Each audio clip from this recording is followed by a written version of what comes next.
Hello, everyone. This is Warhawk Beyond 2040, and welcome to a very special edition of the movie review series.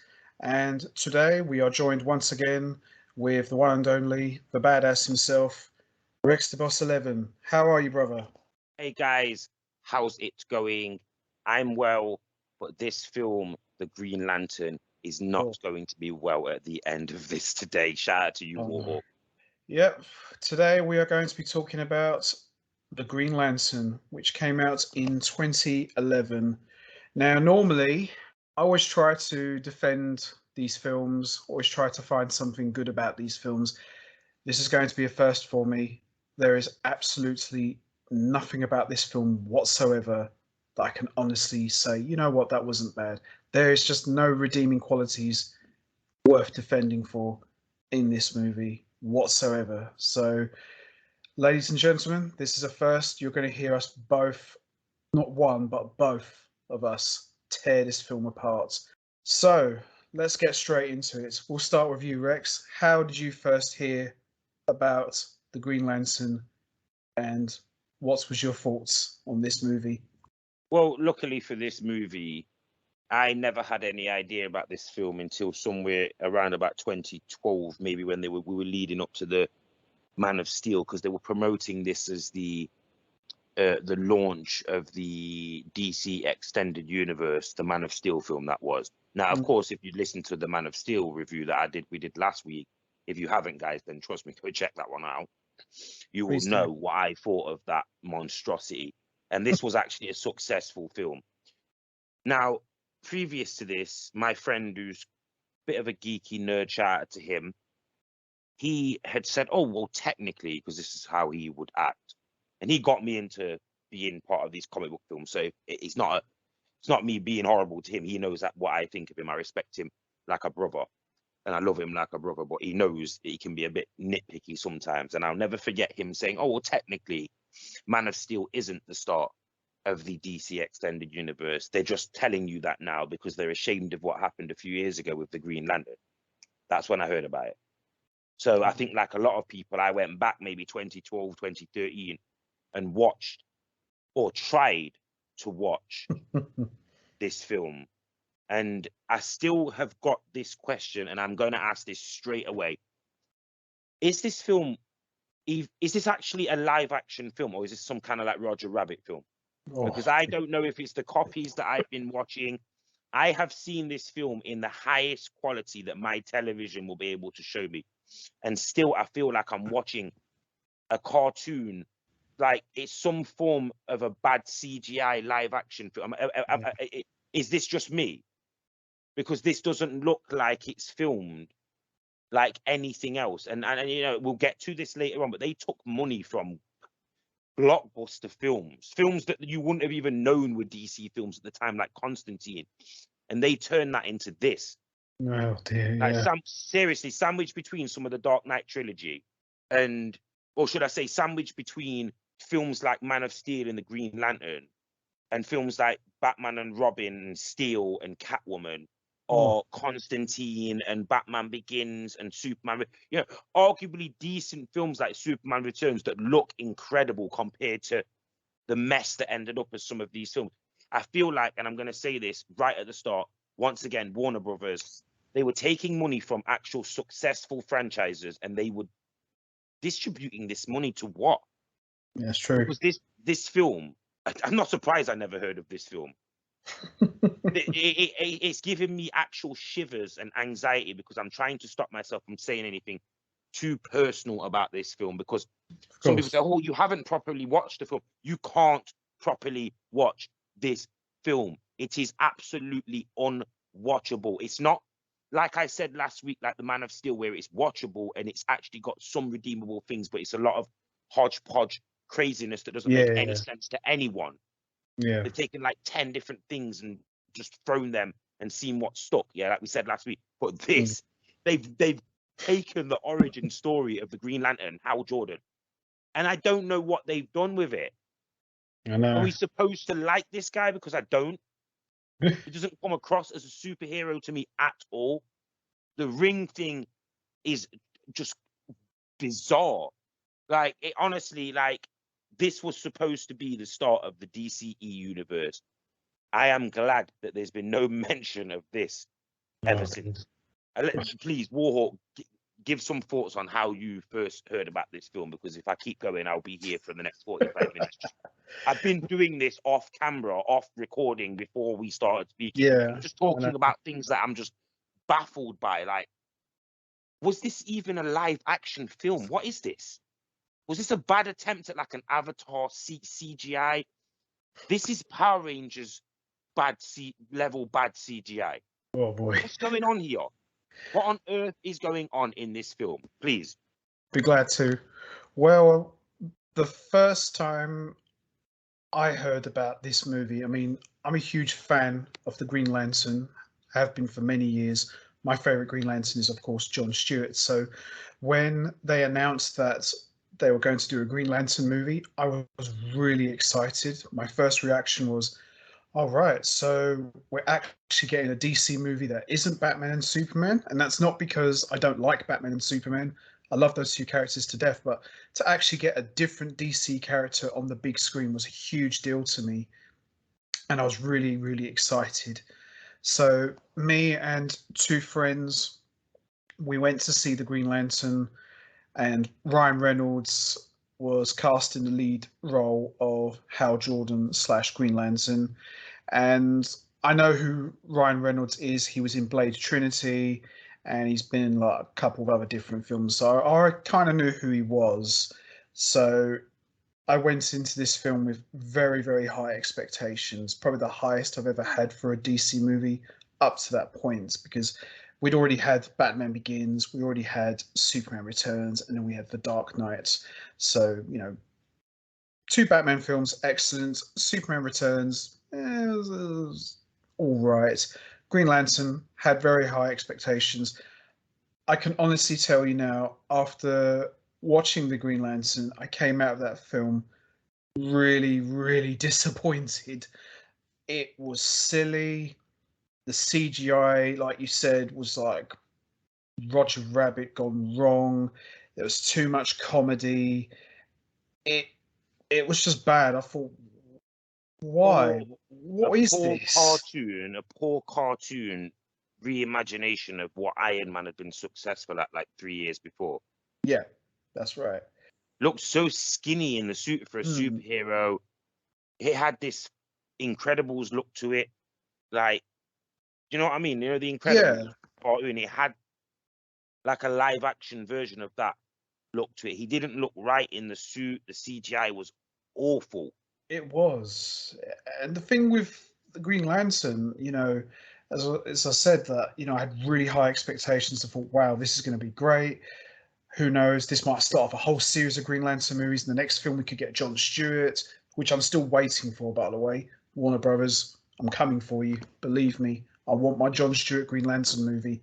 You know, I was hoping we'll get a Kyle Rayner movie. We might even get a Guy Gardner. You know, I was really had high expectations, you know, to see all these different Green Lanterns have their own film. And oh, this film, oh, it was just so bad. And then my friend got me the Green Lantern extended cut on Blu-ray, and I watched it again in preparation for this. And I remember I said to you that I'm actually going to watch this. I'm going to watch it all the way through. I don't care how bad this film is. I watched it. It was like being tortured in a dungeon or something. It was so bad. Headaches. Like 20 minutes in, you wouldn't even know what you're watching after 20 minutes. You actually would not know what the hell you're watching after 20 minutes. The thing was, though, I watched the extended cut, and it was worse than the theatrical. I thought, okay, extended cuts, you know, usually might have some cool scenes that they didn't put in the movie. You thought maybe this might redeem it, but it didn't. It was worse. One of those films where it's like, yeah, any more of this is just going to make it even worse. You know what? I want to reference, I referenced them before. I'm going to get off early in this. These films, Catwoman, Steel, Swamp Thing, Return of the Swamp Thing. Oh, dear. They are what they are. Yes. But this film was $200 million. My God. and it made $19 million. And you know what? You might say, oh, well, it made the box office successful. Fair enough. Yes. But I'm also going to say right off the bat, I am deducting at least 50 million from this film immediately, because this was supposed to be the start of the DCEU. This is the Green Lantern's first film. We hadn't seen the Green Lantern. No, that exactly. I'm at least saying that people were blind enough to have given this movie 50, 60, 70 million off the bat just because of the fact it was a DC character, etc. The rest of it is questionable at best. Like, honestly, they spent some big money on this film. Jonah Hex and Watchmen were only $50 to $60 million to $100 million films. Yeah, this was a $200 million film. This film almost cost more than two of the two previous Batman films.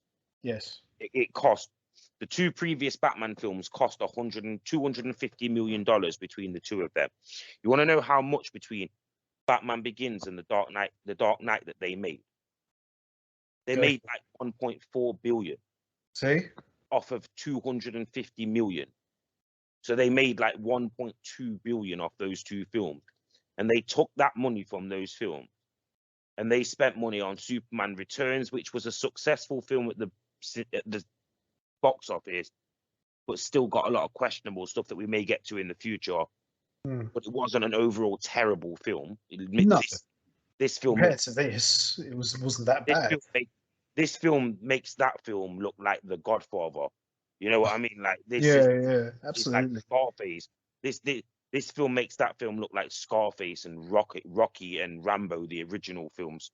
You know what I mean? Like masterpiece film. It's funny you bring up Superman Returns. The original idea for the Green Lantern film was Brandon Routh was going to have a cameo in this movie as Clark Kent. He would have had, like, I think, one scene with Hal Jordan about what had happened with him with his plane crashing. You wouldn't have seen Superman, but you just would have had Clark Kent talking to Hal Jordan about his plane crash.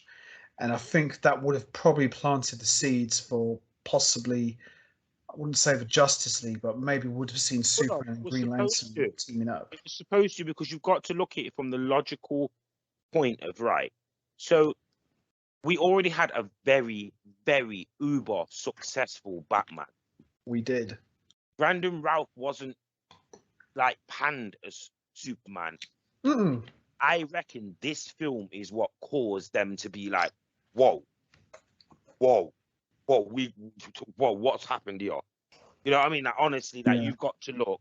The Watchmen and Jonah Hex were clearly nothing to do with this extended universe. They were just DC trying to bring characters to the forefront. Yeah, I accept that. Yes. But they clearly already had Christian Bale. Now, you have to scratch your head and say, this is the reason why Christian Bale was nowhere near their idea for the DCEU, because this is the idea that they would have sold to him and Brandon Routh. That's probably why they never went anywhere near them roles after this. Remember, the Dark Knight Rises would have already been in production when this film was filmed and in production or being, released at the cinema. Yeah. This film, I feel, I'm getting like a real internal feeling, spiritual feeling from this film. Like, this film is the film when somebody wants, like they have done recently, stood up in the room and said no to these insane Warner Brothers executives and said, something's not right here. We followed everything that you said, and this is the garbage that we're putting out there. We're right back at square one again. Right back at Batman and Robin, Catwoman, Steel. We're right back there again. No, but worse. Do we need another 6 years after we've been promising people that we're going to be building this new universe to compete with the other people on the other side? We can't even get this right. I know. How are we supposed to have this guy teaming up with Superman and Batman? Well, first of all, we're going to need to be recasting Batman and Superman, because the guys who are playing them are going to have none of this. No, especially Christian Bale. Well, would you want to touch this franchise after you just come from The Dark Knight? Absolutely not. They are worlds apart. This is like Transformers, the film series, versus Transformers Rescue Bots, the kids, like 2-3-year-old kids program. I know. It's But miles apart. But the thing with the Green Lantern movie is this has the golden opportunity to explore the entire Green Lantern core. As I said earlier, we could have had a film about all different Green Lanterns, and they just dropped the ball hard. I mean, we're not talking about just dropping the ball; like they dropped the ball and the ball just burst. It was just To know that so you're building bad. a universe and to give us this, and it's not just when you're watching the film. For those people like us that have suffered through this film and got to the ridiculousness that takes place at the end, where do we go from here? It's not even a whose side is he on thing. We clearly know they had that. For some reason, they had that. Like, we didn't get that whose side is he on thing. It was, is this guy going to do his job properly? Like, Yeah, I know. where do we go from here? This guy's a buffoon. But that's the thing as well, because I know the Green Lantern characters. Hal Jordan in the comic books, he's a really serious guy. He He's a really fighter pilot or whatever, isn't he? he's a pilot. He's a pilot. He's a serious pilot, and I've got a couple of stories of the Green Lantern. Hal Jordan, he's considered to be the most iconic Green Lantern of all time. He's not the first. Alan Scott is the first Green Lantern, but he's not technically part of the core. Hal Jordan's like the first iconic Green Lantern, and he just came across as an idiot in this movie. And the main villain, and I want to get to this as well. The main villain, yes, it was Hector, but behind Hector was Parallax. Now, Parallax is like he's like this the cosmic being who drains people of their fear, and he gets stronger. Now, Parallax in the comics, he took control of Hal Jordan, and Hal Jordan went rogue. And I thought, okay, that's a storyline I want to see. I had no idea whatsoever who was the bad guy for a while in this film. Well, he was supposed to be Parallax, and Parallax takes people's fear away, as I said. And it's not even a case of whose side is he on; it's whose side is who's anyone. Yeah. There was no real introduction to who these people were. There was no really introduction into what these people were. Same thing you just mentioned before. Why are these people? Why? What did I say last week? Why is Gamora? Why is this happening in this same universe as Batman, Superman, all of these other people? But yeah, there is absolutely no sign of these people. This should have been a small inkling as part of the Justice League development. This had no business being a film. This was disrespectful towards the people that have spent money. This is the wrestling fan in me saying this right now as well. This was disrespectful towards the people that have invested their money and time into the Green Lantern, that the Green Lantern core is, because watching this movie, you would have no clue what the Green Lantern core is. You would have no clue what any of this stuff is. Explain to me, which side is Sinestro on? Who is Sinestro? Just explain to me. No one in this film, no one in this movie comes across as a good guy or a bad guy. They all just seem like they've just got a purpose in their own mind. And then you've just got this clown. Yeah. I swear to you, and I know it's the Deadpool effect, because this is... Well, he wasn't even Deadpool yet. That's what I mean, but this is the looking back at... You can see how he made a success of Deadpool, because it's just taking the mick out of everything that you knew was bad about this. He even rated this film a 1 himself, Oh, dear. He rated this film a 1 out of 10. He said this was the worst thing that he was ever involved in. And remember where he came from. He came from slapstick comedy, bro. Exactly. And he said this was the worst thing that he was ever involved in. And that's coming from Ryan Reynolds. Oh, dear. But the other thing that I wanted to mention is there was an animated movie that came out straight after this called First Flight, and that was much, much better. Me and my friend always say, why wasn't this the movie we got? Why didn't we get a live action movie of Green Lantern First Flight because it covered the origins and it covered like Sinestro becoming evil and turning on the core. Why didn't we get this in the movie? We should have got First Flight, even if it was animated.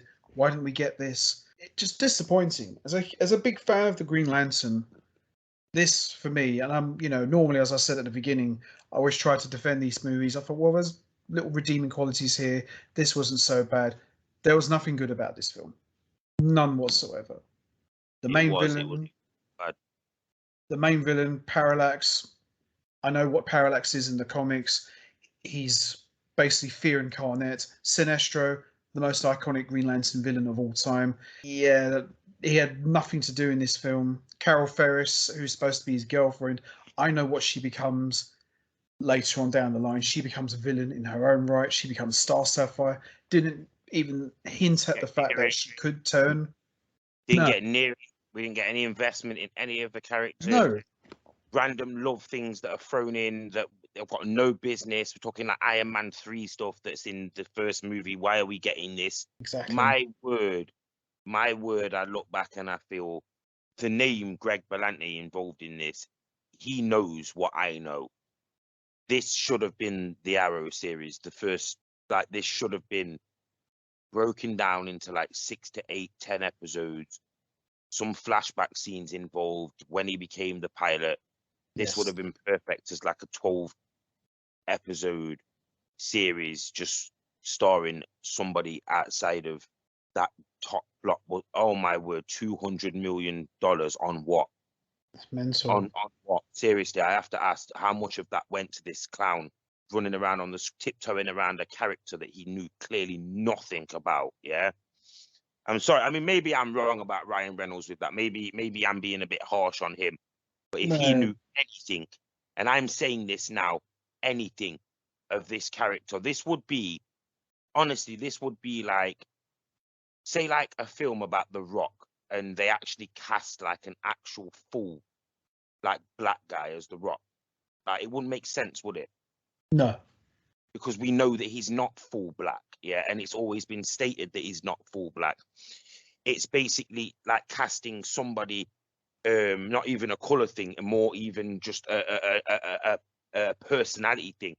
It'd be like casting, a Johnny Depp in the role of one of the serious, characters that we see out there. A character that's supposed a Batman or someone. It doesn't work, does it? Even if the guy's got the acting credentials to be that type of guy, we're not used to seeing him in that role, and it would have to be an amazing performance and believable, with a lot of stuff going on behind the scenes to get him to be a believable, non-comedy, buffoonish character. Even when I've seen sometimes him acting in certain films where he is playing a little bit of more serious guy, it doesn't mesh well.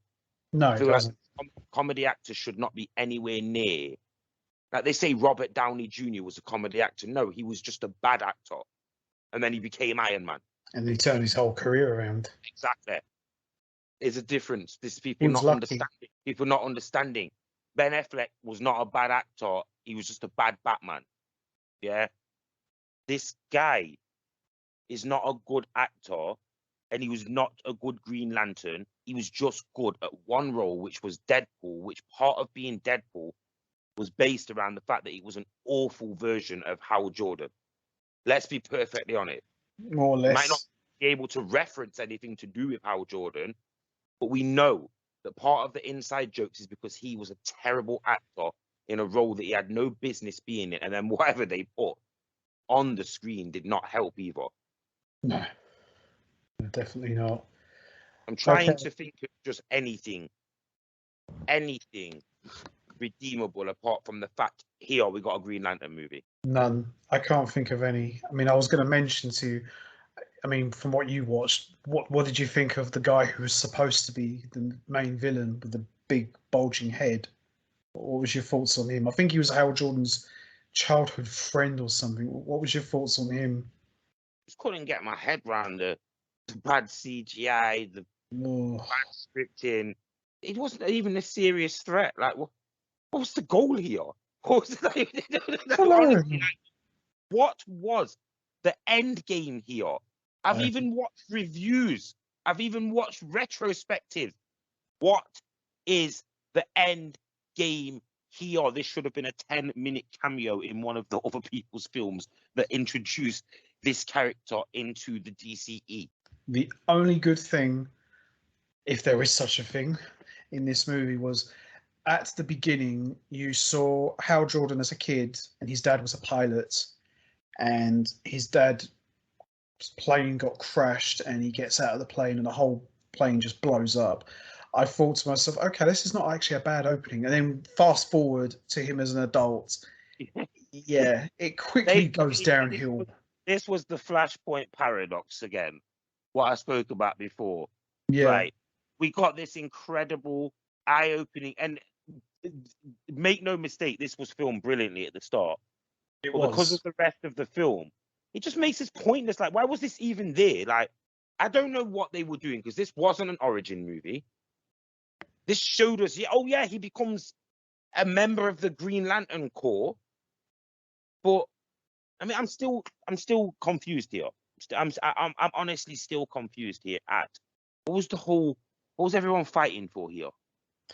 I think what they were trying to do, and it didn't work, because I got the impression when I was suffering through the extended cuts, I think they wanted to tell an origin story, but I just don't think it was executed very well, because clearly nobody done their homework. There was no origin here. Like I said, they were trying to, but it didn't come across that way. That was one film, and then they got $7 million into the production and said, right, that's not going to work. And then they went in a completely different direction. So the origin, honestly, I'm going to start sounding like I didn't watch this film, because did we see an origin? Did we see an origin? If we did, I understand of the Green Lantern. So just Hal Jordan, Green Lantern. Yes, we got some form of how this guy became the Green Lantern. Yeah, yes, kind of. But we got no introduction to how this guy became the Green Lantern in our universe, because this is even nothing to do with the Green Lantern that is part of the DC universe, the Justice League Green Lantern, because I see no sign of that whatsoever. We skip so far forward that obviously, because it's what happens to him as a kid, you almost see that and think, oh, wow. But that's completely irrelevant to him later in life, because it's not like that moment there is what turns him into the Green Lantern, and then from that day he's destined to save the world and all that, because that'd make sense, wouldn't it? Yeah, that would. It makes sense that his dad died in a fighter pilot accident, and then the ring gets passed on to him. Somehow he finds out. Like, I don't know if this was the people who written the origin story for the Green Lantern just messed up, but this did not come across very well. We went traumatic situation with dad, fast forward to when he becomes, or the origin story to when he becomes the Green Lantern, thus then taking on the role of the Green Lantern, which, once again, like Man of Steel, is he ever actually truly the Green Lantern in this film, or is he just part of the Lantern Corps? Well, it was always said that out of all of the Green Lanterns, Hal Jordan is considered to be the most iconic. He's pretty much like the leader. Although he didn't form the Corps. Not this version of Hal Jordan. No. Not that you would even be able to even suspect that. This was a rookie, unbeknownst to what he could do, using the powers in the most ridiculously stupid way, even though if you know how powerful an actual Lantern member can be, and you know that Hal Jordan is one of the most powerful of them, you will know what these people can do. Correct. They're able to survive in space, in different countries, different climates, different atmospheres, etc., etc. In this film, honestly, this was like the Japanese version of Spider-Man. Oh, this was loosely based on a character. No, that's not good. Well, he's technically supposed to be the leader of the Corps, even though the Guardians of Oa were the ones that assembled it, because the Green Lantern Corps is essentially like an intergalactic police force. All different people from all across the galaxy have all come together to form this giant corps. and they all wear masks. Some don't wear masks. Some have green eyes. Some just look normal. You know, again, Try and explain all that. That's where you're gonna go wrong, though, aren't you? yes, You needed this to be like, once again, like I say, this needed to be just the Hal Jordan scene in a different film, or this needed to be a 12 to 15 episode series definitely. where you get to be introduced to the fact that because this was just madness. Honestly, this was just madness. This was just like someone finding the mask of Zorro, running around pretending to be the mask of Zorro, but never picking up a sword or anything like that in his life. No, Like, at any point of this film did we get to see him as the leader of anything? not really. It seemed like he wasn't sure what to do. This was your basic, and I agree in that it was an origin story. It was a superhero origin story, but that's not how this is supposed to work. No, He's supposed to. It would have made so much more sense if he was just a full-fledged member of the Green Lantern Corps from the start of the movie, and yes, then we got a flashback midway through the movie to where he became the Green Lantern. could have done that in maybe like 5 or 6 minutes. Yeah, this just made no sense. This just made absolutely no sense. He never embraced his full power till like right at the end of the movie, and of course, then hey presto, he wins the day. This was head shakingly bad. This Oh, was get up, walk out after 25 minutes because this is awful bad. $200 million. They surely these people knew what they put out there. We could sit here and rip Shazam and some of those films to bits. Shazam was good though. They weren't badly produced. They weren't confusing. They just weren't as good as maybe what Wonder Woman was. No, not even close. You know what I mean? Like, they have levels. These films have, once again, layers. There's Yes, layers to this stuff. Yeah. One film, that's why you get much more layers in the series, because you get time to be able to explain things. that's right. You're more invested. It's just too much to explain in one go. And another thing as well, to tie into what you're saying, everything about this movie, when I was rewatching this, it just felt so rushed. Because there's not enough time. Even if this was a 3-hour film, there's not enough time to explain what this guy is. This guy should have been like what other characters like Robin have been to Batman. This guy should have been introduced as a sidekick or as help in some worldly situation that's taking place on Earth, around Earth, and away from Earth. Yeah. So we need these lantern people. Well, I've got a friend called Hal. Boom, flashback. See what he becomes. Then we see nothing of him, and then later in the film, we then get to see the Lantern Corps in action. Oh, these look all right, don't they? Question, question, question, question, question, question, question, question. Next film comes along, we get a little bit more of the lanterns. Question, question, question, question, question, question, question, question. 2017, we finally get a decent Green Lantern film. Bang. We're already aware of who this guy is. We know who this guy is. We know what he does. We know why he does this. We know what he's doing, who he's working for, who he's working against, who he's working with, etc., etc., etc. We left this film, well, I did anyway. I didn't know who this guy was. Yes. Oh, he's Hal Jordan. And Is he? Is he? Because he's not exactly painted green like the Hulk. no, This doesn't seem like he's supposed to be anyone who has been in the Green Lantern Corps. This is supposed to be like, I feel like this is they've just created this character or this version of Hal Jordan for this movie, and it just went wrong.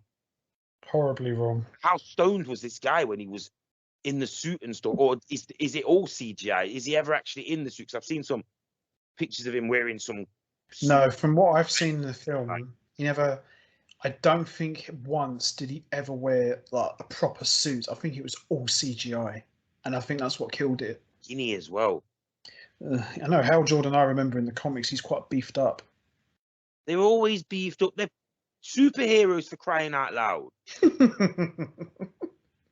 Show me where that character fits in. Now, of course, he's got more powers than the rest of the Justice League would have. And if you need him to come along after you've already got Superman, Batman, Wonder Woman, and Aquaman and the Flash, serious things are going down. Of course. And Cyborg as well. Serious things are going down if you actually need this guy to be part of it, yeah? I'd say they did more with the Green Lantern Corps in those flashbacks from the Snyder Corps, where we get to see one of the Green Lantern Corps fighting against Darkseid. the dark side and his crew. Yeah. And they try to get the ring, and it shows that they obviously know how important one of those rings are and how powerful that those rings are. I feel it flew off, didn't it? And then, yeah, one of them tries to get it, and that's when they start attacking him. I feel like that is like the key, like, as in, you did more in that split second, just having people think, oh, well, how important are them rings, than this whole movie did. Yeah, I mean, yeah, that's another good point you made there. You know, anyone who reads the Green Lantern comics, the most important thing of the Green Lantern is the ring. I didn't really feel that was established at all in this movie. It's like, yep, here's your ring. You're the chosen one. Go be the Green Lantern. That's what this was Bernard's watch. Yeah, it was essentially Bernard's watch. Like, here's this thing, but don't actually take it seriously at any point. It has to just benefit you. It's not about saving the world.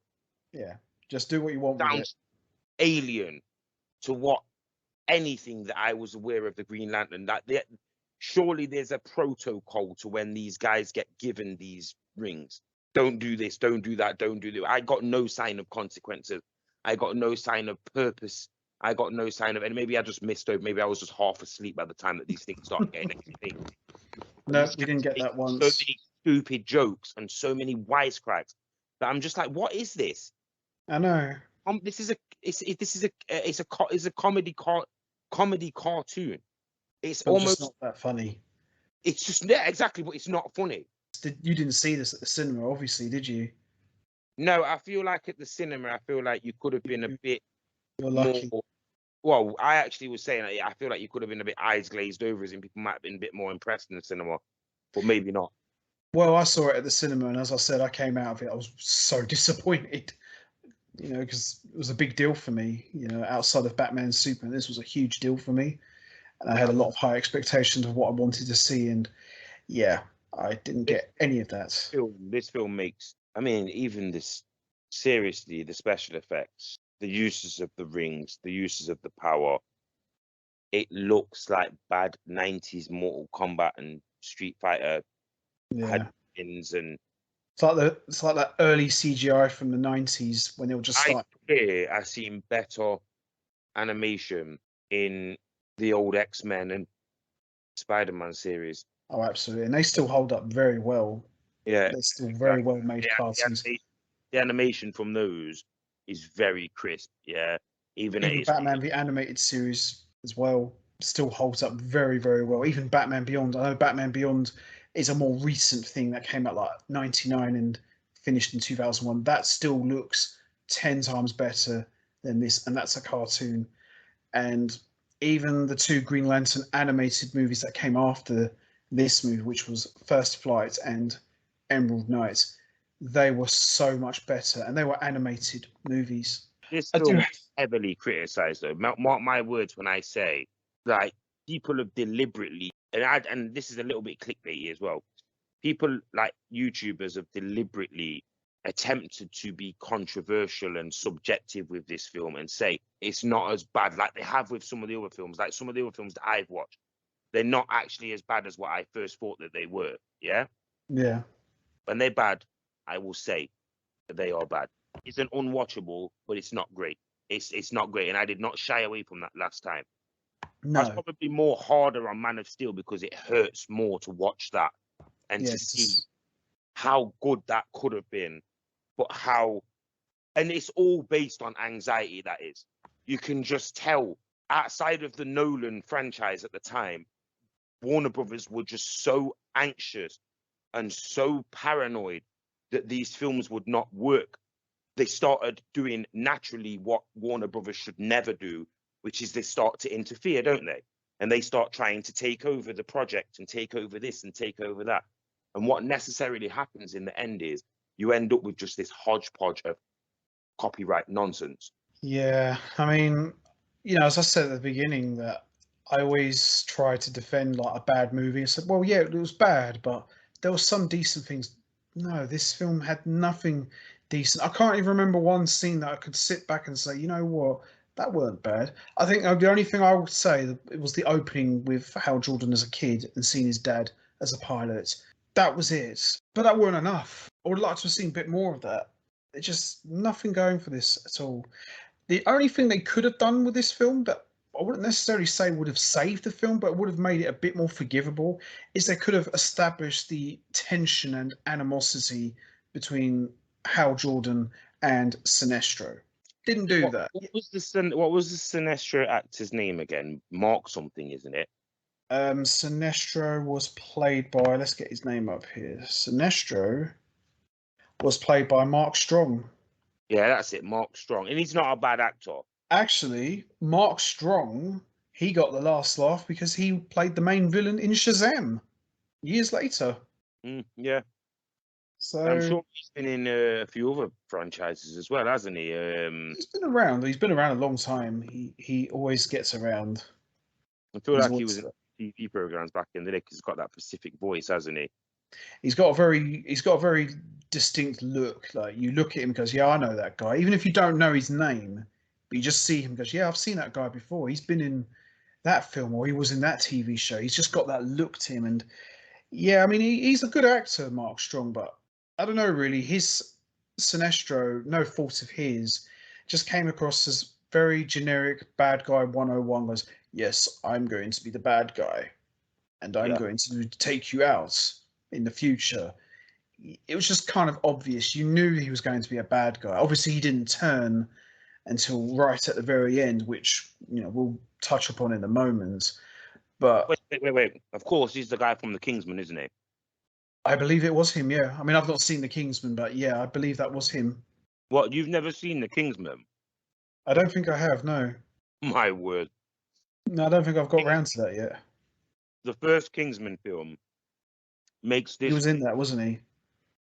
This film makes the first Kingsman film literally like the greatest action superhero film ever. Like, honestly. Wow. Like, this film makes that film look incredible. Let's put it this way. Green Lantern is so bad it makes Batman and Robin look like Superman 2. That's how bad this film was. Honestly, I would take Batman and Robin over this. I might even say that this may be, and people may even say that I've gone too far by saying this. I think this may actually be the worst DC movie of them all. I think this is worse than Steel. And Steel is almost unwatchable. I've never seen Steel. I've seen photographs of it. I don't plan on seeing that film. I'm a big fan of Steel from Superman. I mean, how they spent 16 million on that film in the time when they'd already started spending 100 million. They spent 60 million on that film and it made 10% of its budget. Oh dear. 1.7 million. That's embarrassing. Yeah. I want to get to the ending, which was in like I think it was like a post-credit scene we got here, where we see Sinestro put on the ring and becomes like a yellow lantern. That weren't a bad scene, but too little, too late, as far as I'm concerned. Obviously they were setting up for a Green Lantern sequel, which I'm really glad they didn't happen, especially after this. I'm so glad that didn't happen. But again, that was a good scene for the post-credits, but it just established nothing. It'd be different if they established the tension and hinting at a rivalry between Sinestro and Hal Jordan. Then when you get to the post-credit scene where he puts on the yellow ring, then you'd be like, okay, yeah, we kind of know that's coming. This is cool. It just came out of nowhere. It's like, oh, he's going to put on the yellow ring. Okay. Nice. I guess. But yeah, there was just nothing about this. It's a shame, really, because I'm a big fan of the Green Lantern. Isn't Amanda Waller in this film as well? Yeah, The less said about Amanda Waller, the better. Yeah, the unknown Amanda Waller that was, oh my word, my, this universe would have been so bad. Just be glad we got Viola Davis. Just know, yeah, exactly. Just know that you can sit there in relief and know that we were saved from potentially a horrific experience after seeing this, whatever this universe was supposed to have been. Well, let's just be glad it didn't take off. I mean, I guess you could say, as far as the big cinematic movies are concerned, I suppose you could say that this is the first big screen live action Amanda Waller, but I wouldn't go any further than that because she didn't do much here. I mean, I didn't even know she was Amanda Waller until I saw the credits. Oh, that was Amanda Waller? She goes on to play Black Panther's mum, doesn't she, in the Marvel universe? So once again, another character out of this film. So she got a shot of redemption in the end. And has had their career in comic book films resurrected by being a different character in a different film and being portrayed in a different franchise. DC is absolutely laughable at times, man. How they've got away with this, and bearing in mind that they started this as well. Marvel couldn't get near DC. Even around this time, no one was really madly invested in the Marvel universe. It just It just had a couple of decent films after the bad films, not bad films, because this, compared to the Hulk was like a masterpiece once again. Well, the only thing that they were invested in with Marvel at that point was obviously the first Iron Man film was a huge hit. Iron Man 2 wasn't probably as big as the first one, but it still did pretty well. You still had X-Men and Spider-Man ruling the movies as far as Marvel. You know, the other Marvel characters that we'd seen in the MCU, they hadn't really come up yet. So X-Men and Spider-Man were more or less still running the show. And, you know, even looking at some of the cast list, like voice acting wise, you got Michael Clark Duncan, bless his soul, brilliant actor he was, doing the voice of Kilowog, who's supposed to be like Hal Jordan's trainer. Yeah, he must have been on Job Seekers, that guy, because Michael Clark Duncan was a class actor. What was he thinking getting involved in this? And then also, you got Clancy Brown. For those of you who watch DCAU animated shows, Clancy Brown is the voice of Lex Luthor. Brilliant, brilliant voice actor. He was the voice of Parallax, who's supposed to be the thing who takes people's fear away. He must have been hard up for work. What on earth was he thinking? It's just shocking seeing some of these actors who should know better. And yeah, they just get lumbered doing this film. It just makes no sense here whatsoever. I don't at all feel bad for Ryan Reynolds, because I just feel like I don't know what he was doing with his career at this stage. I feel like he just got one gear, and that's just that annoying guy. Yeah. I think with Ryan Reynolds, he's not a bad actor. I just don't think he was the right choice to play the Green Lantern. I think that's what a lot of the problem was. I think if you'd got someone else to play the Green Lantern with a better director and a decent script and a decent story, we probably would have a different conversation. He should have probably played the Flash, if you ask me. Definitely. Absolutely. Although he wouldn't have been my choice, but yeah, he would have been fine as Wally West. Like me, you and Holiday spoke about who we thought should be Batman and Superman, Superman, etc., etc. You know what I mean? So, you know, at the end of the day, yeah, it's always weird to see some of the people that have been cast in some of these roles, and then who ends up playing the character, or who didn't get cast when they probably should have been. Do you know what I mean? Yeah, that's happened a lot. That has happened a lot in the past. We've seen people get parts, and you think, why the hell did this guy get the part? And then when you look at who came before, it goes, why didn't you pick him? What's the matter with you? Or even with a chick, you're like, why didn't you cast her? Come on. So, you know, we're going to slowly get to wrapping this up. We're going to rate this now. I'm going to go out and say I'm giving this not 1. I'm going to give this a 2 out of 10.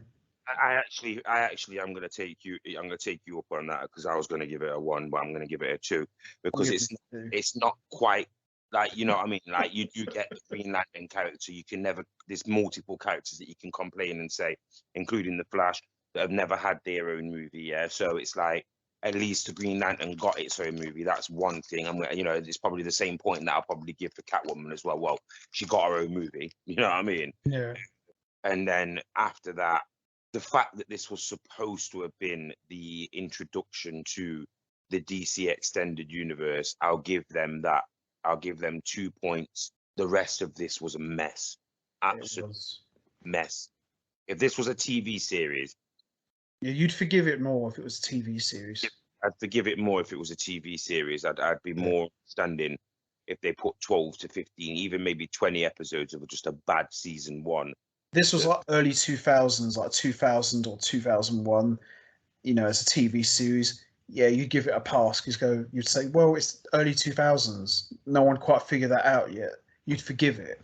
Because, of course, he's in the same universe as Batman, as Superman, etc. Yes. If you would have filmed any of those characters this badly, despite any of the people that played them roles, any of them were being portrayed this way, it would have been unthinkable, like unforgivable. I feel like this one went under the radar because the Green Lantern's not that big of a character to everyone. No. Because of the success that they'd had with Constantine, with Superman Returns, and more importantly, with those two Batman films. I feel that they were pretending that Jonah Hex and Watchmen weren't failures. And then they got to this and they thought, bing, bing, bing, bing. We are going to be getting a, you know, they thought the bells, the money sound would be chiming. Like, oh my word, cha-ching. You know what I mean? Like, we've got the Green Lantern coming up. There's no way after those two people bought into that crap that we've released with Jonah Hex and well, not the Watchmen. That wasn't actually unwatchable. That was actually pretty decent. It actually got quite close to making its budget, to be honest. All right. For a bunch of unknown characters as well at the time, they did pretty well. Yeah. You know, Jonah Hex was an unknown character and he didn't even get, I think he got 25% of his budget. Not but bad. It'd get very close to getting its budget. In fact, I think what the lower end of the, you know, when it says the film was between 150, 180 million, I actually believe that it did actually reach the bottom end or somewhere near the bottom end. Watchmen, wasn't a complete and utter failure. Actually, I recall Watchmen was quite successful. I think it got more successful as it started coming out on DVD. Yeah, I mean, it's had like 3 different director's cuts since it came out. This version of the box office doesn't count DVD. No. Back in the Batman and all them, it does. It counts DVD, video, and releases and stuff like that. But in I think from 2005 or 6, they only normally count what it did in the cinema. Yeah. In fact, I'm lying. Watchmen beat its budget. Watchmen actually got 50 million. So yeah, I apologize to Watchmen. That was actually pretty decent. But the key thing about Watchmen is the people that are involved with it. It was Warner Brothers, but it's also Paramount and Legendary Pictures were involved in it. So Warner Brothers only had a certain amount of say in that. Yeah. Well, they more or less distributed it.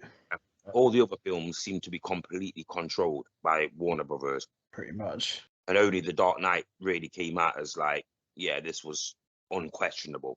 Absolutely. I agree. So I'm giving it 2 out of 10.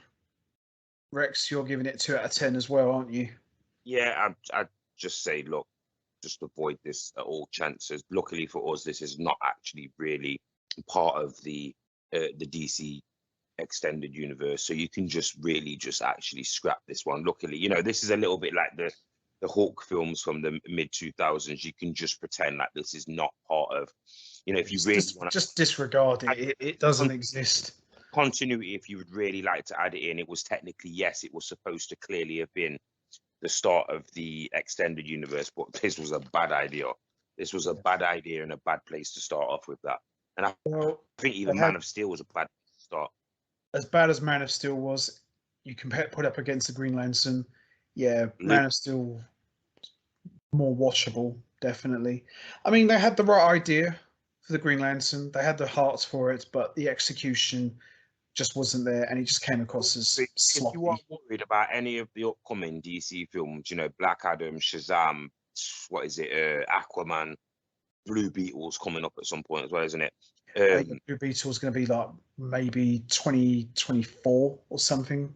It's If you're coming up. about any of them films, go and watch this film, and you will no longer be worried about any of this. This honestly, I'm even going to go even further.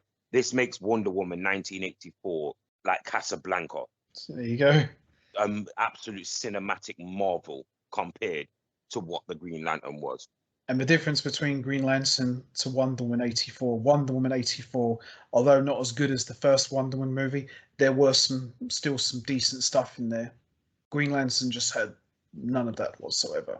So that is going to be it from us. We're going to wrap this up now. What was your thoughts on Green Lantern? Did you enjoy it? Did you not enjoy it? Do you agree with me in Rex's comments? Is this a bad movie? And is there anything you would have changed? Is there anything you would have done differently for this film? And how do you think things would have gone differently if this was the start of the DC Extended Universe? You know what to do, guys. Hit the like button, hit the subscribe button, leave your thoughts and comments down below.